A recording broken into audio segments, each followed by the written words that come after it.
I'm Hudson, 33 years old, from Boston. My brother Kevin and I were inseparable growing up. I built a successful tech company while he chased his photography dreams. When he got engaged, I happily offered to help with wedding costs. What started as $15,000 somehow ballooned to over $30,000. Then came the text that shattered everything. "Sorry, we're at capacity. You can watch online." My own brother's wedding that I paid for. Before I dive into how my own brother stabbed me in the back, let me know where you're watching from and hit that subscribe button if family betrayal has ever left you speechless. Kevin is 5 years younger than me. We grew up in a middle-class neighborhood in Massachusetts where our dad worked as an insurance agent and mom was an elementary school teacher. Life was pretty normal until I turned 15 and Kevin was 10. That's when our parents dropped the bomb that they were getting divorced. I still remember the night they told us. Mom and Dad sat us down in the living room after dinner. The air felt heavy, like right before a thunderstorm. Kevin was building a Lego spaceship on the carpet, completely oblivious to what was coming. When they finally said the words, Kevin's hands froze mid-air, that little red brick suspended between his fingers and the half-built spacecraft. I watched his face crumble, and something inside me changed forever. In that moment, I silently promised myself I would always protect my little brother. The divorce was messy. Dad moved out, then came the custody battles, the arguing over phone calls, the tense exchanges during drop-offs and pickups. Mom tried her best, but she was devastated too. I stepped up, making sure Kevin had breakfast before school, helping him with homework, and most importantly, being the emotional support he needed. Kevin and I couldn't have been more different personality-wise. I was always practical, organized, planning 10 steps ahead. Even as a teenager, I was saving money from my summer jobs, researching colleges with good business programs, setting goals. Kevin was the creative one. He could lose himself for hours with his sketchbook or later his camera. He saw beauty in things most people overlooked. Where I saw a crumbling, abandoned building, Kevin saw texture, history, and stories. I admired that about him. When I graduated high school, I got a partial scholarship to a state university, but still needed to cover living expenses. I worked 2 jobs during college, one at the campus bookstore during the day, and waiting tables at night. It was exhausting, but I was determined to build a future for myself. Despite my busy schedule, I made time for Kevin. Every Sunday I'd drive home to have dinner with him and Mom, and those car rides back and forth became our special time. Kevin would tell me about his photography projects, the girls he liked, the teachers who were giving him a hard time. I was more than a brother, I was his confidant. During my junior year of college, Kevin started talking about art school. He had genuine talent, but art school is expensive, and Mom was already stretched thin financially. Dad had remarried and had a new family by then, sending child support but not much else. When Kevin got accepted to his dream photography program, I didn't hesitate. I increased my work hours, took out additional loans, and contributed $3,000 each semester toward his tuition. "Why are you doing this?" Kevin asked me once when I handed him a check for books and supplies. "Because you're my brother," I said simply, "and because you'd do the same for me." After college, while Kevin was still in art school, I started my tech company. The first 2 years were brutal. 16-hour days, ramen noodle dinners, sleeping on a futon in my tiny office to save on rent. But gradually, things took off. We developed a specialized security software that caught the attention of some major clients. By the time I was 28, I had 20 employees and had just purchased my first home. As my financial situation improved, I made sure Kevin benefited too. I took him on a trip to Iceland when he expressed interest in photographing the northern lights. I bought him professional camera equipment for his birthday. When he needed a reliable car, I helped with the down payment. It wasn't about the money. It was about supporting his dreams the way I wished someone had supported mine during those tough early years. Kevin graduated from art school with a portfolio of stunning work, but struggled to find steady employment. The reality of making a living as a photographer hit him hard. He picked up freelance gigs and worked part-time at a camera shop, but there were months when he couldn't make rent. I was always there to help, no questions asked. You'll get on your feet, I'd tell him. Your work is amazing. It just takes time for people to recognize talent. Then Kevin met Jessica at a gallery opening where some of his photos were being displayed. She was attractive, confident, and seemed genuinely interested in his work. According to Kevin, she came from a wealthy family and worked in marketing for a luxury hotel chain. On paper, she sounded perfect. The first time I met Jessica was at a dinner Kevin arranged at an upscale restaurant way beyond his budget. I remember thinking it was odd that he'd chosen such an expensive place when he'd asked me for rent money just 2 weeks earlier. Jessica was charming enough, complimenting my business success and asking thoughtful questions about Kevin's childhood. But something felt off. The way she controlled the conversation subtly corrected Kevin's table manners ordered for both of them without consulting him. Tiny red flags that I brushed aside because Kevin seemed happy. She's really something, I told Kevin when he called the next day to ask what I thought. Isn't she great? I've never met anyone like her, he gushed. She believes in my work, Hudson. She thinks I could be really successful. Over the next year, I watched their relationship develop. Jessica always had ideas about how Kevin could improve himself.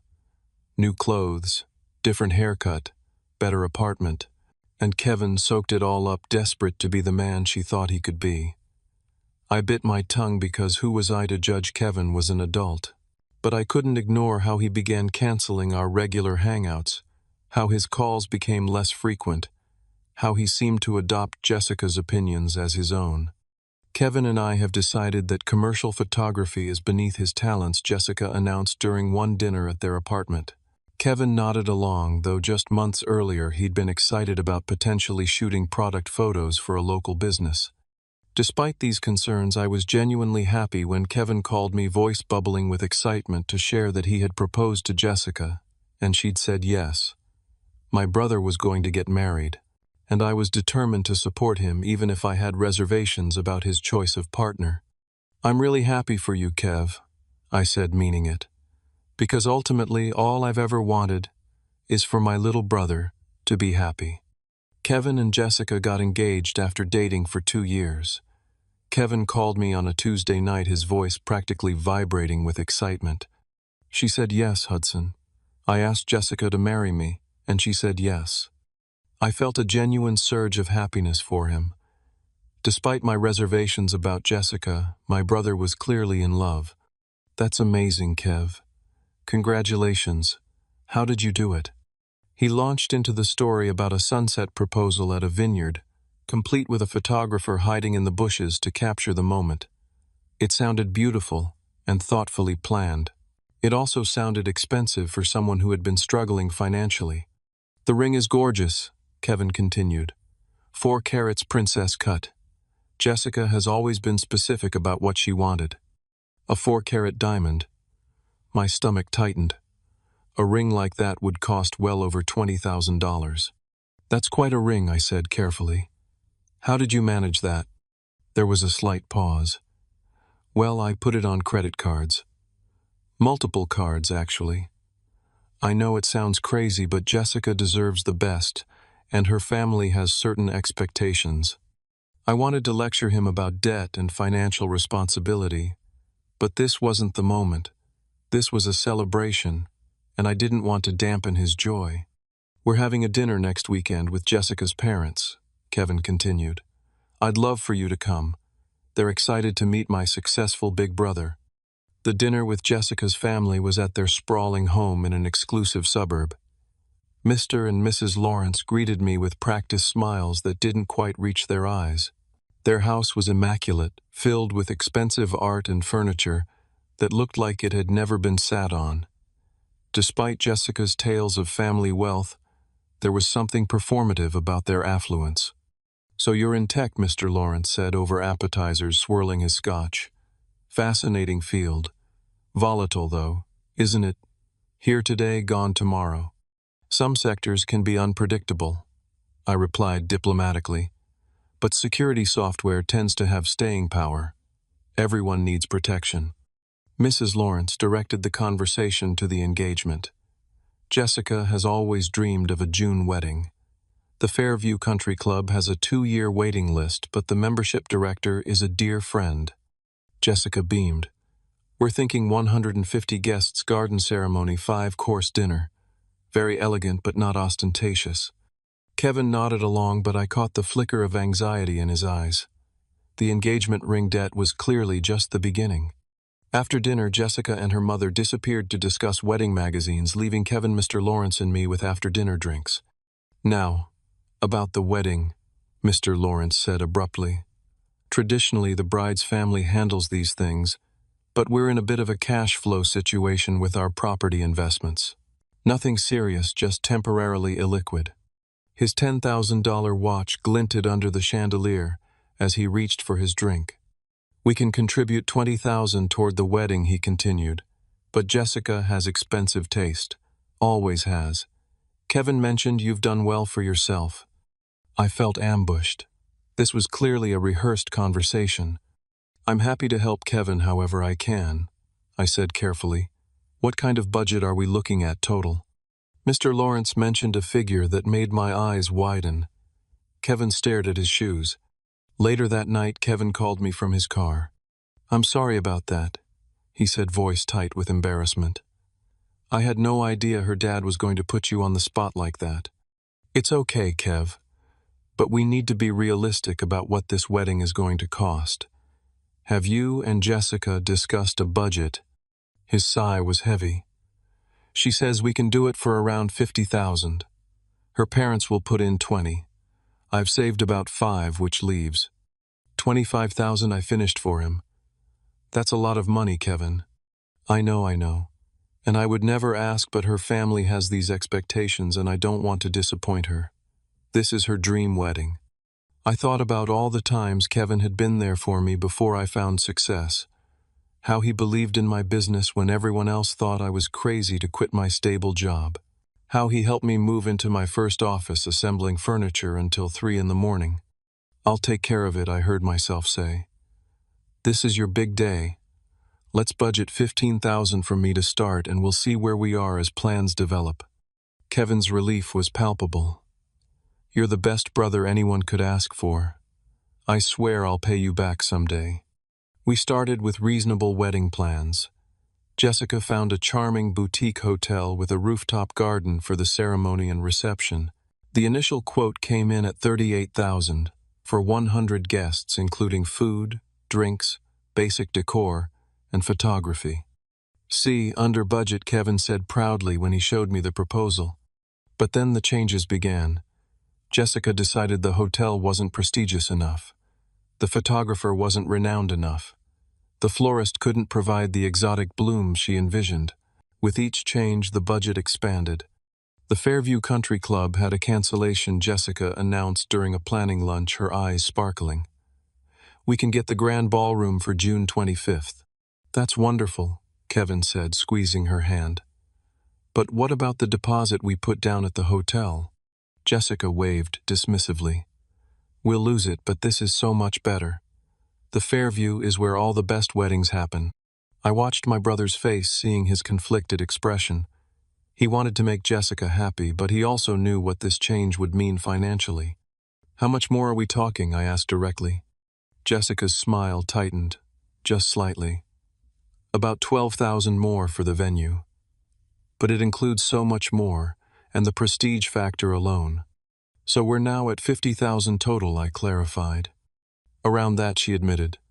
But we can trim other areas. Those other areas never seem to get trimmed. Instead, more expenses piled on. Custom invitations with wax seals and hand calligraphy. A designer wedding dress from New York. A 10-piece band instead of a DJ. The $15,000 I had initially committed gradually increased to $20,000, then $25,000, and finally $30,000.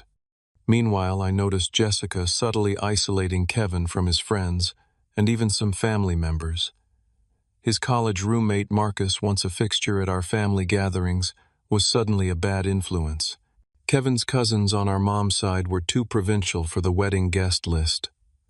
Kevin's weekly photography meetup was dismissed as amateur hour. "Don't you think you're letting Jessica make all the decisions?" I asked Kevin during a rare moment alone after he mentioned that his best friend since childhood might not make the final guest list. "She knows what she's doing," Kevin defended. "Her family moves in these social circles. This wedding is important for our future." "Your future? As what, a society photographer?" Kevin's face hardened. "You don't get it, Hudson. Jessica believes in me. She's introducing me to people who can actually advance my career." The distance between us grew. Kevin started making excuses to cancel our regular brother dinners. When I invited him to my company's anniversary party, he texted an hour before to say Jessica wasn't feeling well. Yet I saw posts on social media of them at a gallery opening that same night. Jessica's attitude toward me shifted too. Gone was the charming woman who had seemed so interested in my business and my relationship with Kevin. In her place was someone increasingly cold and dismissive. At a cake tasting I was invited to, she barely acknowledged my presence, speaking primarily to the baker and occasionally to Kevin. "I thought the lemon cake was nice," I offered at one point. Jessica smiled thinly. "We're looking for sophisticated flavors, not something from a children's birthday party." The tension reached a breaking point when the final venue payment came due. $12,000 to secure the Fairview Country Club. By this point I had already contributed $18,000 toward various deposits and vendors. This final payment would bring my total to $30,000, twice what I had initially agreed to. "I know it's a lot," Kevin said apologetically when he called to remind me about the payment deadline. "But everything's set now. No more changes or additions." I wanted to believe him. I wanted to support his happiness. So I agreed to make the final payment scheduled for the week before the wedding.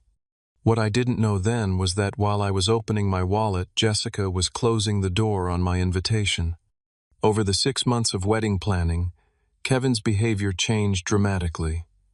The brother who once called me almost daily now took days to respond to texts.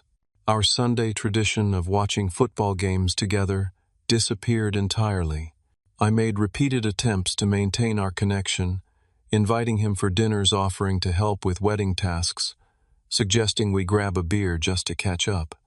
"Sorry, busy with wedding stuff," became his standard response, delivered via brief text messages, hours or sometimes days after I reached out. My 33rd birthday fell 3 months before the wedding. In previous years, Kevin had always made a big deal of my birthday, planning surprises or at minimum spending the day with me. This year I received only a text message at 9 p.m. "Happy birthday, bro. Hope it was a good one." When I called him, the conversation was strained. "I was hoping to see you today," I said, trying to keep disappointment from my voice. "Yeah, sorry about that. Jessica's parents invited us to their country club for dinner. Couldn't really say no." "On my birthday?" "You couldn't say no on my birthday." Kevin sighed. "Don't make this a thing, Hudson. It's just a birthday. We'll celebrate another time." That promised celebration never materialized.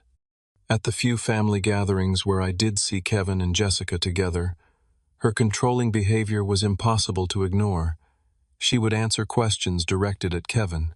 She would place a hand on his arm when she disagreed with something he was saying, a subtle signal that would immediately make him change course. She controlled what he ate, reminding him he was watching his carbs when he reached for bread. She even selected his clothes, once making him change his tie in the car because it sent the wrong message. Our mother noticed too.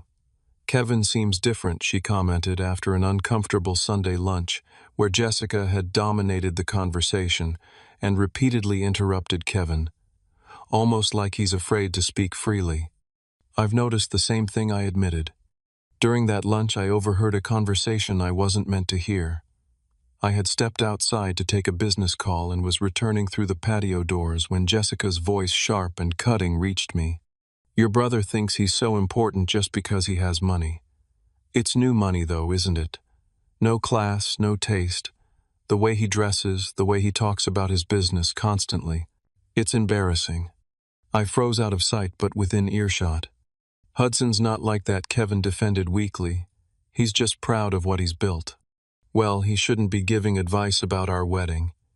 He's never even been married.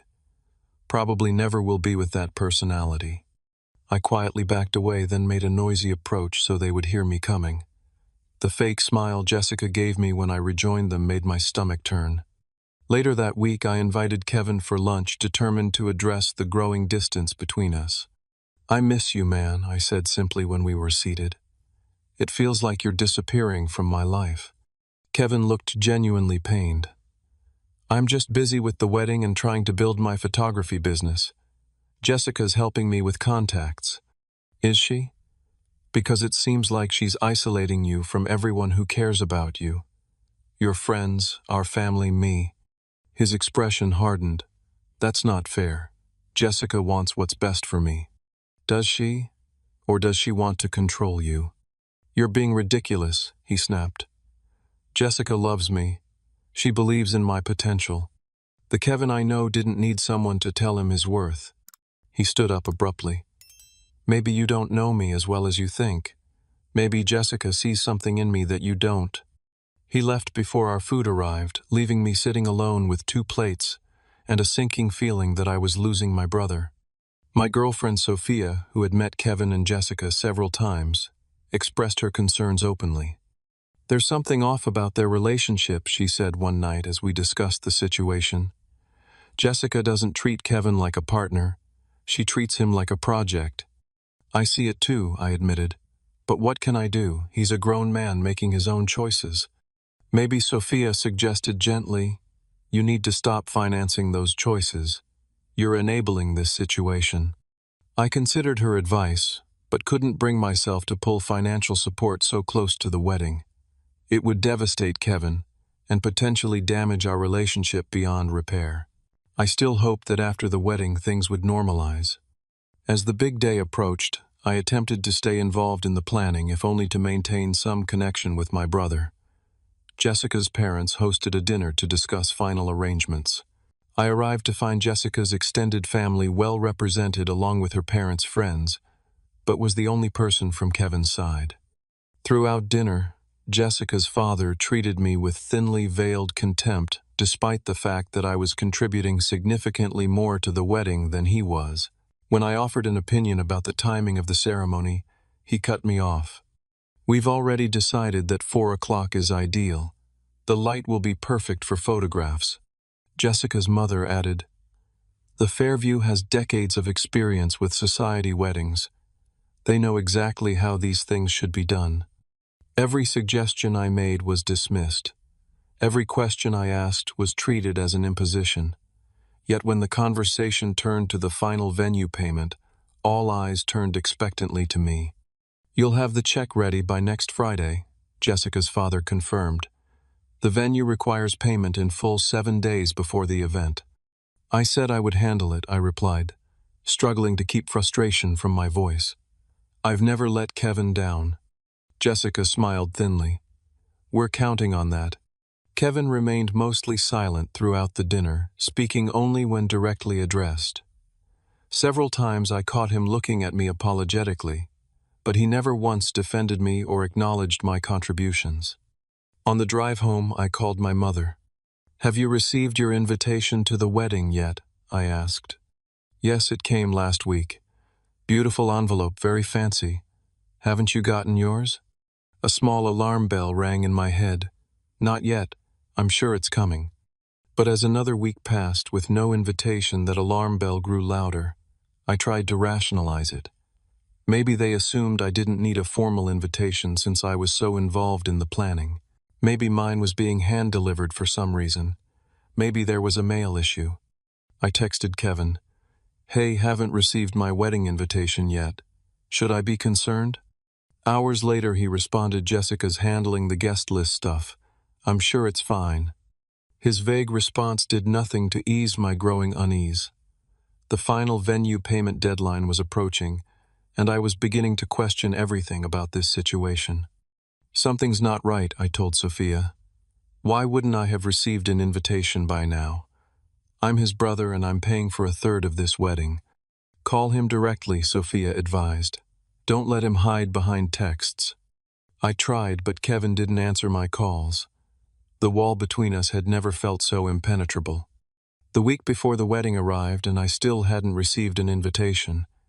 I had nearly convinced myself it was some sort of oversight when I got a text from Blake, my college roommate, who had also been close with Kevin.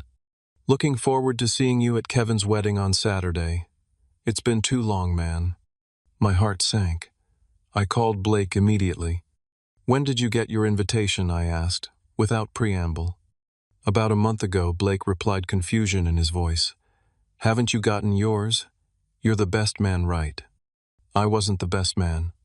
Kevin hadn't even asked me to be in the wedding party. The realization hit me like a physical blow. "Yeah, must have been lost in the mail," I lied. "See you there." I hung up and immediately texted Kevin. "We need to talk about the wedding. Now." His response came hours later. "Super busy with last-minute stuff. Can it wait?" "No, it can't. Why has everyone received invitations except me?" This time the delay was even longer. Finally, around midnight, my phone buzzed. "About that. We had to make some tough decisions on the final guest list. The venue has strict capacity limits. Jessica thought since you've been involved in the planning you'd understand. You can watch the live stream, though." I stared at the message in disbelief. My own brother was uninviting me from his wedding, a wedding I had contributed $30,000 toward. I felt sick. Before I could respond, another text came through, this one from Jessica. "Kevin's having a hard time explaining this, so I'll be direct. The final guest list is at capacity with family who are traveling internationally and important industry contacts for Kevin's career. Unfortunately, we couldn't make space for local family who we see regularly. We'll be setting up a nice live stream, and we can celebrate when we return from our honeymoon. We still need the final venue payment by tomorrow. The routing number is the same as before." The audacity left me speechless. Not only was I being excluded from the wedding, but I was still expected to pay for it, and the justification was insulting. Local family who we see regularly. I had barely seen Kevin in months. I couldn't sleep that night. I paced my apartment, alternating between rage and heartbreak. Around 2 a.m. I texted Blake again. "This is going to sound strange, but could you send me a picture of your invitation?" He responded quickly despite the hour. "Sure, here you go." The invitation was elaborate with gold foil lettering and a wax seal. But what caught my eye was the line indicating the ceremony would be followed by dinner and dancing for 180 guests. 180 guests. Well above the capacity Jessica had claimed was the issue. I wasn't done investigating. The next morning I called Marcus, Kevin's childhood best friend. "Are you going to Kevin's wedding?" I asked. "No," Marcus replied, a note of hurt in his voice. "I didn't get invited. Jessica told Kevin I'm a negative influence or something. Can you believe that? After 20 years of friendship." So it wasn't just me. Jessica had systematically eliminated people who had been important to Kevin, people who might question her influence over him. Later that day, I received another blow. A mutual friend who was attending the wedding sent me a photo of the seating chart he'd seen at the rehearsal dinner. Jessica's extended family occupied multiple tables. Even distant cousins she barely knew had seats. There were tables for her parents' business associates, for her college sorority sisters, for people Kevin had never even met. But there was no place for me. No place for the brother who had helped raise him. No place for the person who had contributed $30,000 to make this day possible. The final straw came that evening. A text from Jessica. "Just following up on the final venue payment. The Fairview needs to receive it by noon tomorrow, or we risk losing the reservation. It would be such a shame after all this planning." No acknowledgement of the situation. No appreciation for what I'd already contributed. Just a demand for more money. Kevin texted an hour later. "Sorry, bro, it's complicated. Jessica thinks it's best this way. I'll make it up to you." I sat in my darkened living room, phone in hand, a storm of emotions washing over me. Betrayal, anger, grief. The brother I thought I knew would never treat me this way. The Kevin the First had protected and supported would never exclude me from one of the most important days of his life. Sophia found me there, still sitting in the dark when she came over later. They don't want me at the wedding, I told her, my voice hollow. But they still want my money. She sat beside me, taking my hand in hers. What are you going to do? I thought about all the sacrifices I had made for Kevin over the years. The extra jobs I took to help with his tuition. The countless times I had put his needs before my own. The $30,000 I had already spent on a wedding I wasn't welcome to attend. I'm not going to be used like this, I said finally. Not even by my own brother. That night I made a decision that would change everything. The next morning I drove to the Fairview Country Club. I needed to see this venue that was apparently worth sacrificing our relationship for. It was as opulent as I expected, with manicured gardens, marble columns, and a grand ballroom that could easily accommodate 200 guests. I asked to speak with the events manager, a professional woman named Rachel, who had clearly handled her share of wedding drama. I'm Hudson, Kevin Miller's brother, I introduced myself. I've been funding much of his wedding to Jessica Lawrence. Rachel consulted her computer. Yes, we have a $12,000 balance due today for the Miller-Lawrence wedding. I was supposed to make that payment, I explained. But there's been a change of plans. I won't be attending the wedding because I wasn't invited. Given that I've already contributed significantly to other aspects of the wedding, I won't be making this final payment. Rachel's expression shifted from professional politeness to genuine sympathy. You're paying for a wedding you're not invited to. Apparently so. I've already contributed $18,000 to various vendors. This venue payment would bring my total to $30,000. She shook her head. I've been in this business 15 years and thought I'd seen everything. Is there anything that can be done at this point? I asked. Legally, I mean. I was never under contract with the venue. That's between you and the couple. Rachel nodded thoughtfully. The contract is with Mr. Miller and Miss Lawrence. If the final payment isn't received by noon today, we have the right to cancel the reservation and retain the deposit as a cancellation fee. As we discussed the situation further, Rachel revealed something that only confirmed my decision. Between us, she said, lowering her voice, Miss Lawrence has been one of our more challenging clients. She's made numerous demands outside our contract, berated our staff, and changed major details multiple times after deadlines. Several of our vendors have threatened to walk away despite cancellation penalties. This matched the Jessica I had come to know, someone who viewed service providers as beneath her, who believed rules didn't apply to her, who expected everyone to bend to her will. Thank you for your time, I said, standing to leave. I won't be making the payment. The reservation will be automatically canceled at 12:01, Rachel confirmed. I'm sorry about your situation. Family weddings can bring out the worst in people sometimes. On the drive home, I crafted a simple text to Kevin. I won't be making the final venue payment. Find another way to pay, or find another venue. This is what happens when you exclude the person financing your wedding. Within minutes, my phone exploded with notifications. First came a series of increasingly frantic texts from Jessica. There must be some mistake. The venue needs payment. Today. This is not the time for games, Hudson. Do you realize what you're doing? My entire family is flying in for this wedding. Then her parents joined in. This is completely unprofessional behavior. We will take legal action if necessary. You are ruining our daughter's special day out of petty jealousy. I silenced my phone and waited for the one call that actually mattered. It came shortly after noon.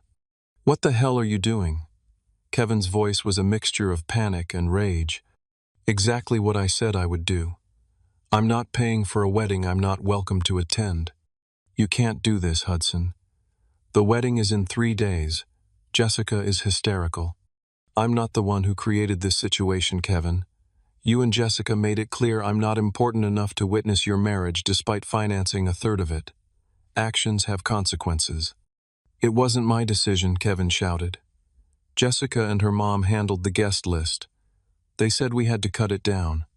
And yet her second cousin from Finland made the cut. Her dad's golf buddies made the cut. But your brother didn't.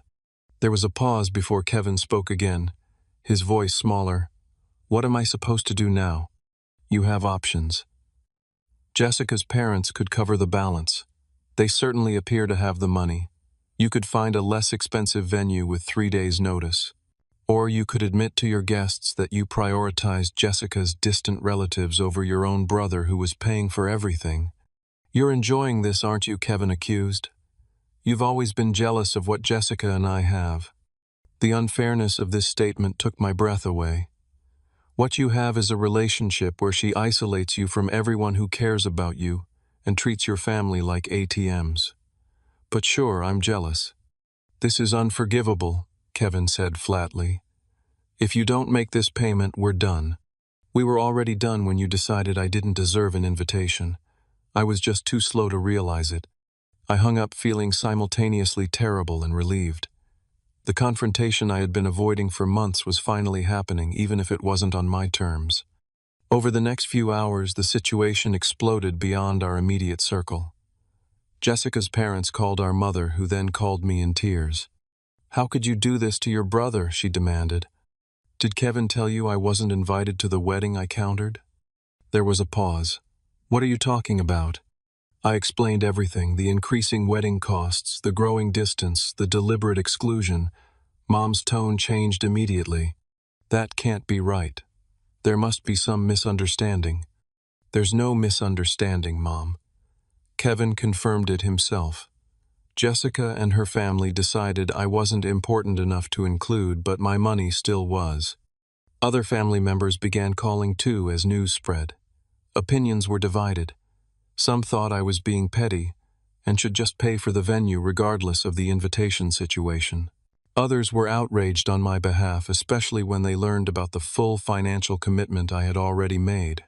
By that evening, Jessica had taken to social media, posting a carefully crafted version of events. Heartbroken to announce our wedding is in jeopardy because a family member who promised financial support has vindictively withdrawn it at the last minute. True colors always show eventually. Her post garnered hundreds of sympathetic comments. People who didn't know the full story were quick to condemn me as the villain. Even some family members who should have known better were taken in by her narrative. Kevin remained notably silent on social media, but the text messages from him continued, alternating between anger, bargaining, and guilt trips. "I can't believe you would sabotage my wedding. What will it take to fix this? Name your price. Mom is devastated. Is that what you wanted?" I finally turned my phone off completely. Sophia stayed with me that night, a silent support as I processed the magnitude of what had happened. "You did the right thing," she assured me. "It wasn't about the money. It was about respect." "I know," I said. "But it still feels like I've lost my brother." "The brother you thought you had wouldn't have put you in this position," she pointed out gently. She was right, of course. The Kevin I had protected and supported all these years would never have treated me this way. Either he had changed fundamentally, or perhaps I had never truly known him. The next day I learned through family members that the wedding venue was officially canceled. Jessica's parents had refused to cover the cost, claiming financial limitations despite their obvious wealth. Kevin was frantically calling other venues, trying to find a last-minute alternative, but the upscale options Jessica deemed acceptable were all booked months in advance. For my own mental health, I blocked Kevin and Jessica on my phone and social media. The constant barrage of accusations and guilt trips was taking a toll, and I needed space to process my feelings. I didn't block Jessica's parents or other family members, though perhaps I should have. The messages from them were equally toxic, painting me as the villain who had single-handedly ruined a young couple's special day out of spite. What none of them seemed to understand was that this had never been about the money itself. It was about being used and discarded. It was about my brother allowing his fiancée to treat me with such blatant disrespect after years of support and sacrifice. As the original wedding date approached, rumors circulated through family channels. The ceremony was being moved to Jessica's parents' country club. No, it was being held in their backyard. No, it was postponed indefinitely. The uncertainty only added to the drama, with blame consistently directed my way. I tried to focus on work, on my relationship with Sophia, on anything but the wedding situation, but the sense of loss was pervasive. Despite everything, Kevin was still my brother.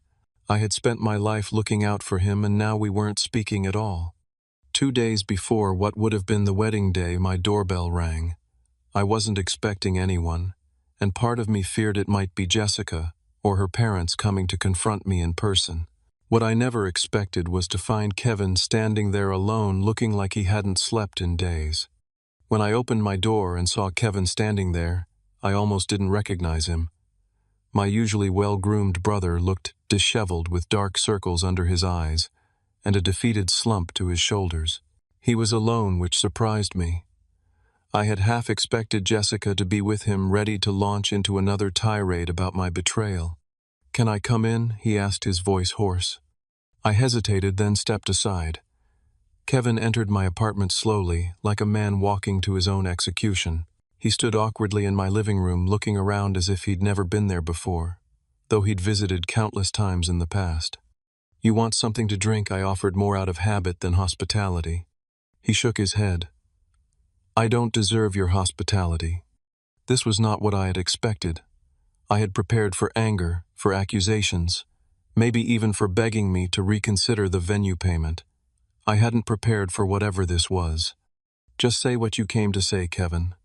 He sank onto my couch, running his hands through his unkempt hair. "The wedding's off, not just the venue, the whole thing." I sat down across from him, maintaining my emotional distance, despite the bomb he'd just dropped. Jessica found a better offer.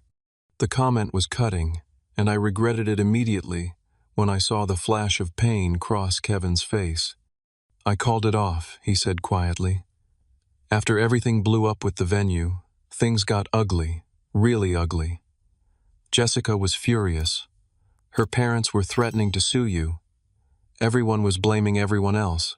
And in the middle of all that chaos, something just clicked for me." He looked up at me, his eyes red-rimmed. "You were right about her, about all of it, and I've been so blind." I didn't respond. Part of me was still too hurt, too angry to offer easy forgiveness.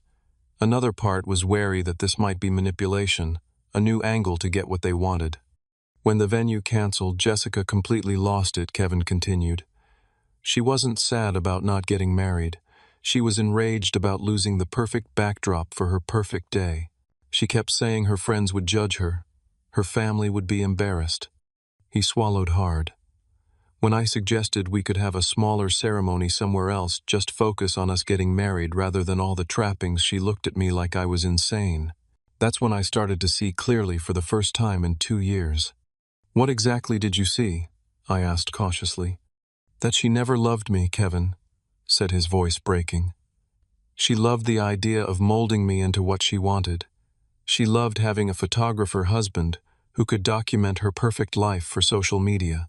She loved the story of finding a diamond in the rough and polishing him up." He wiped at his eyes angrily. "And when I started asking questions about the guest list, about why you weren't invited, Jessica finally told me the truth. She said she'd never intended to invite you.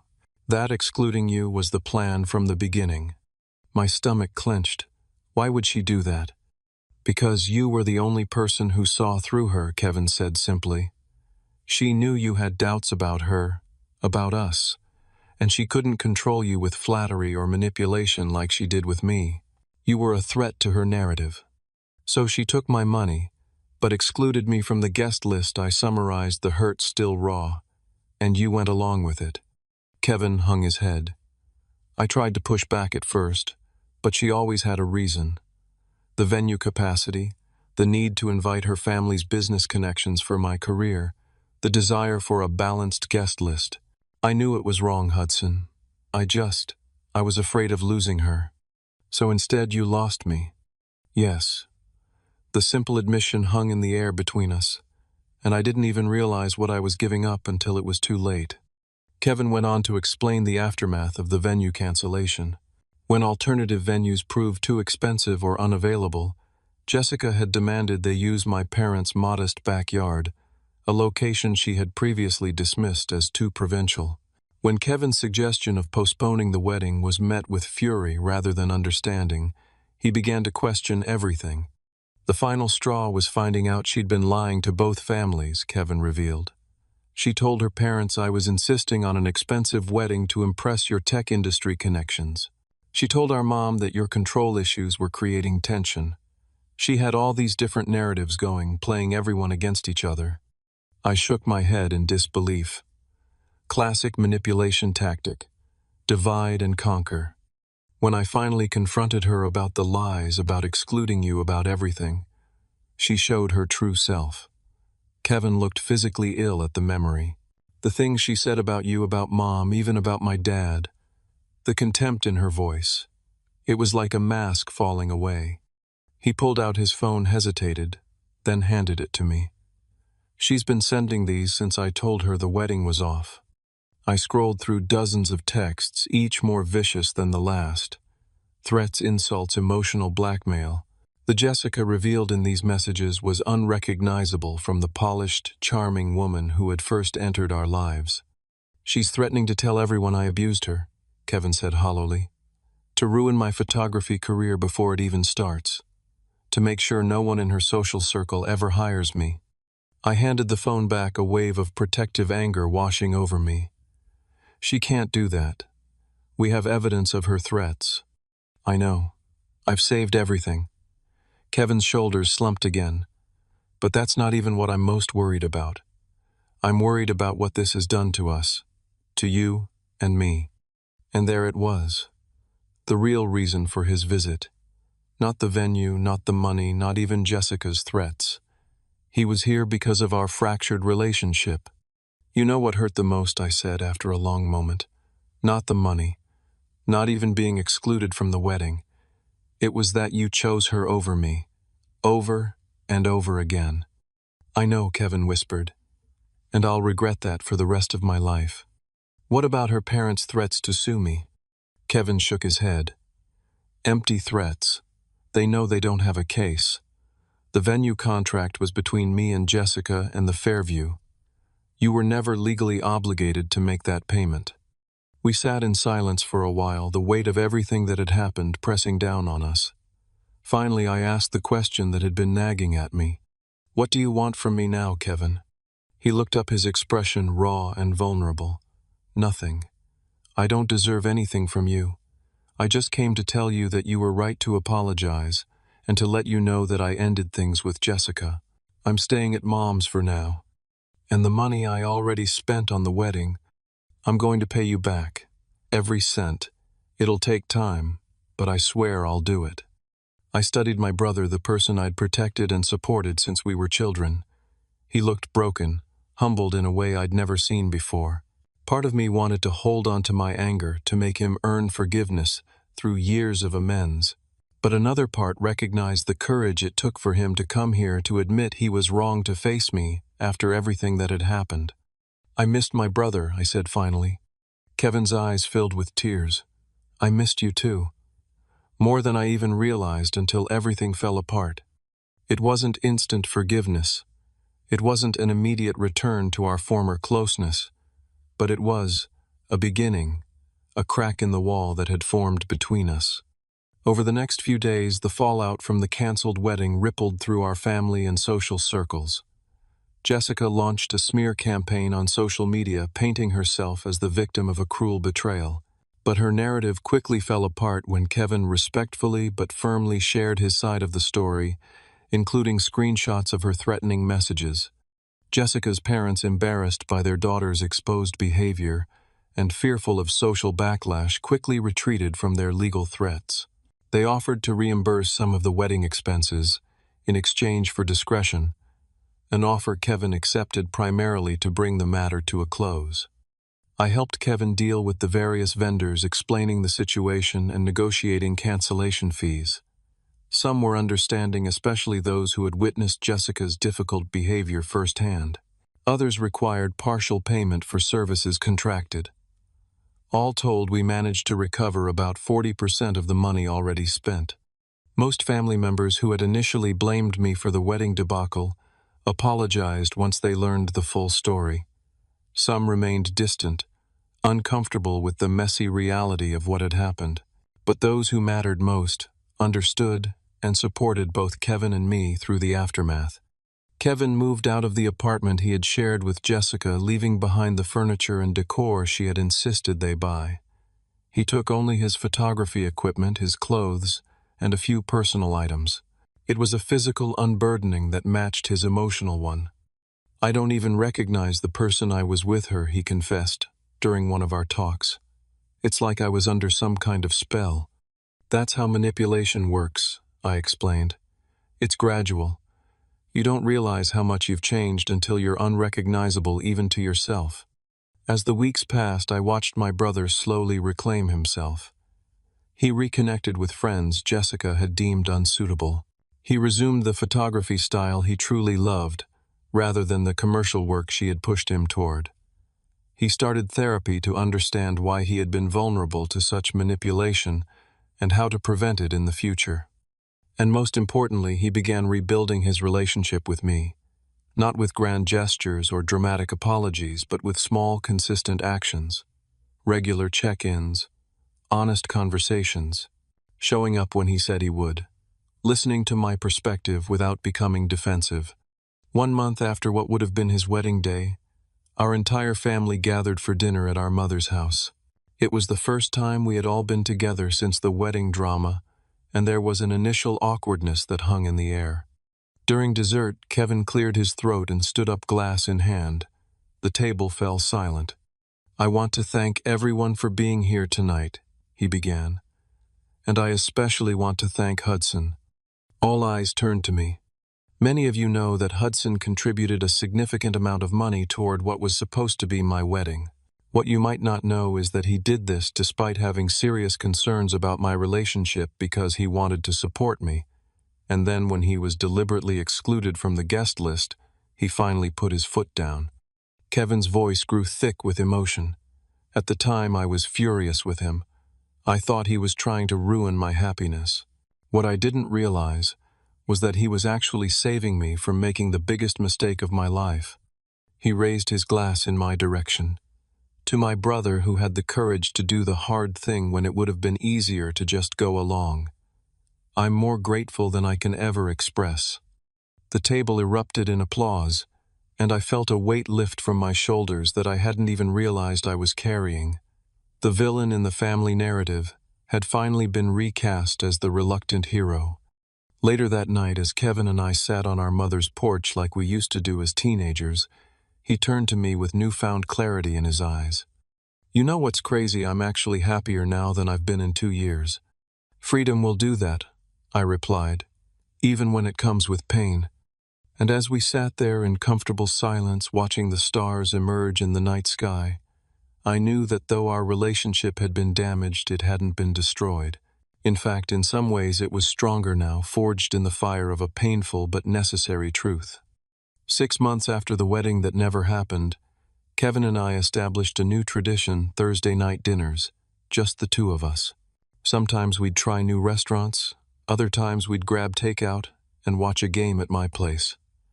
The content of these evenings mattered less than their consistency, the steady rebuilding of trust between brothers.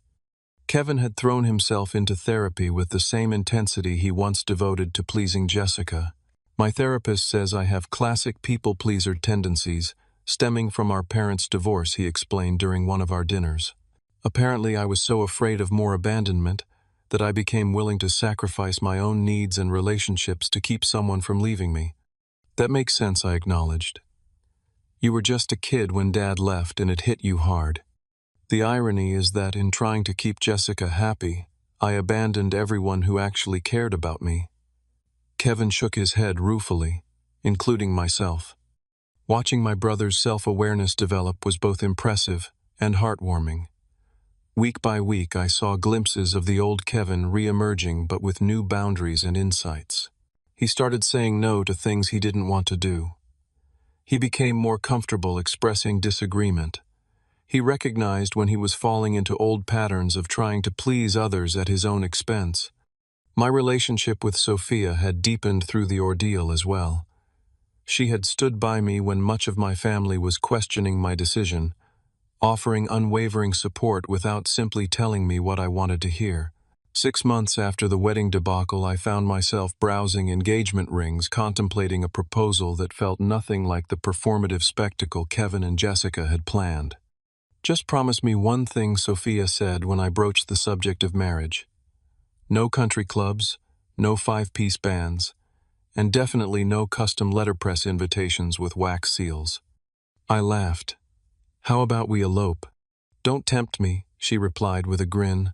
Kevin had made good on his promise to repay me, sending whatever he could afford each month. I never pressured him about it, and honestly, the money had stopped mattering to me the moment we began repairing our relationship. Still, I recognized that the repayment was important to him, a tangible way of making amends. 3 months into his repayment plan, I suggested an alternative. "What if you took the money you're sending me each month and invested it in your photography business?" Instead, I proposed during one of our Thursday dinners. Kevin looked up from his pasta confused. "But I owe you, and you've acknowledged that, which means a lot to me. But I'd rather see you build something sustainable than watch you struggle to repay a debt that's in the past." Kevin was silent for a long moment. "That's incredibly generous, Hudson, but I need to make this right."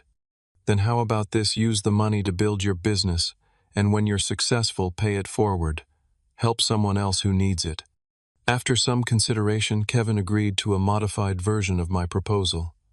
He would use half the monthly amount to invest in his photography business and continue repaying me with the other half, albeit more slowly. With this new arrangement, Kevin was able to purchase better equipment and take workshops to refine his skills. He focused on architectural and landscape photography rather than the wedding and society event photography Jessica had pushed him toward. His passion for the work was evident, and gradually he began building a portfolio that reflected his true artistic vision.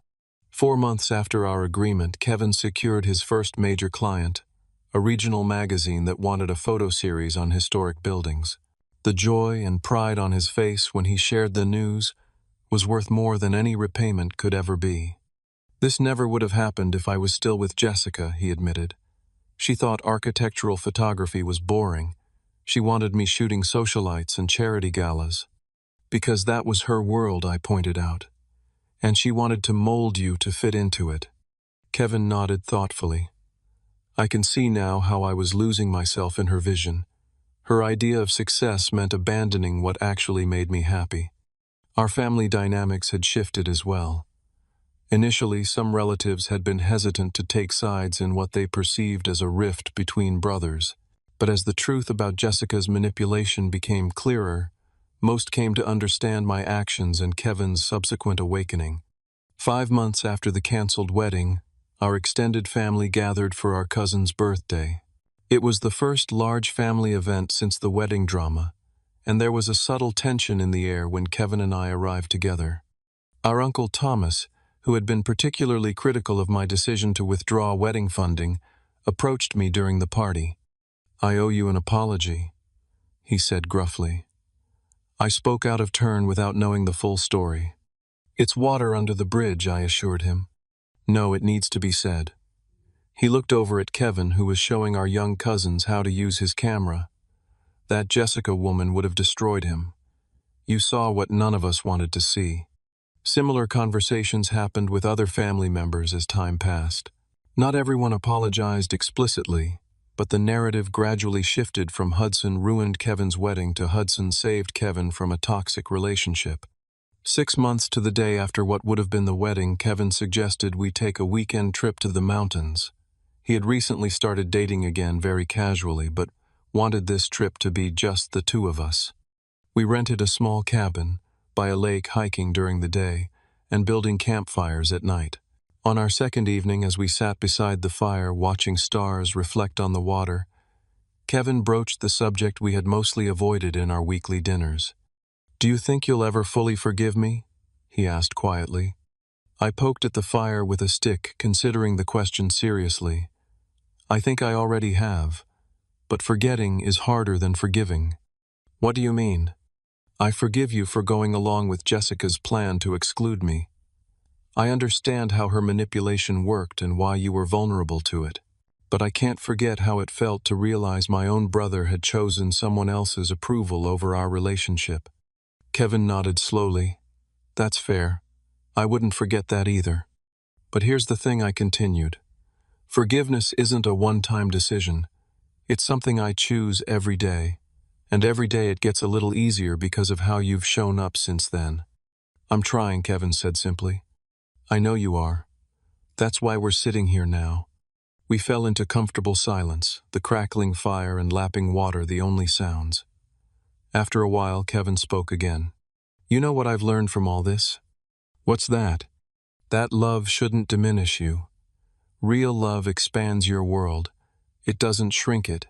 Jessica wanted me smaller, more controllable. But you always wanted me to grow, even when it meant growing beyond needing your protection.